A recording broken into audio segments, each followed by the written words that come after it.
ఈ కుటుంబాన్ని చూడండి, కోట్ల రూపాయలు పెట్టి చాలా చక్కని కార్ని తీసుకున్నారు. ఆ కార్ ఎలాంటిదో తెలుసా? ఎలాంటి యాక్సిడెంట్ జరిగినా చాలా చక్కని సెక్యూర్ని ఇస్తుంది. అలాంటి కార్ని కోట్ల రూపాయలు పెట్టి కొన్నారు. చక్కగా కారు కొన్న తర్వాత వేరే ఒక హోటల్కి వెళ్ళి భోజనం చేసి హ్యాపీగా కొంచెంసేపు గడిపారు. దాని తర్వాత కొన్న కారులో మరి ఇంటికి వెళ్దామని బయలుదేరారండి. ఆ దారిలోనే భయంకరమైన కార్ యాక్సిడెంట్. చూడండి, కారు కాపాడలేకపోయిందండి. అంత భయంకరంగా ఆ కుటుంబం అంతా కూడా, కారులో ఉన్న వారందరూ కూడా చచ్చిపోయారు. చాలా భయంకరమైన ప్రమాదం జరిగింది. చూడండి, ఎంత ఉన్నా, ఎంత గొప్పవారిమైనా దేవుని కాపుదల లేకపోతే మనము జీవించలేమండి, బ్రతకలేం.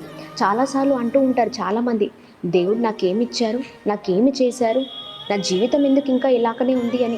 కానీ చూడండి, దేవుడు మనకు చక్కని ఆరోగ్యాన్ని, చక్కని ఆయుష్నిచ్చారు, చక్కని కాపుదల మనకుంది. ఊరికే ఏమి ఇచ్చాడో అనకుండా దేవుడిచ్చిన దాన్ని బట్టి కృతజ్ఞతా స్థితులు చెల్లించే వారిగా మనం ఉండాలి. బ్రతుకులను మార్చుకుందాం. ఊరికే ఏమి ఇచ్చాడని అడగడం మానేసి ప్రార్థన చేస్తూ మన జీవితాలను కట్టుకుంటూ దేవుని కాపుదలను, దేవుని కృపను పొందుకుందాం.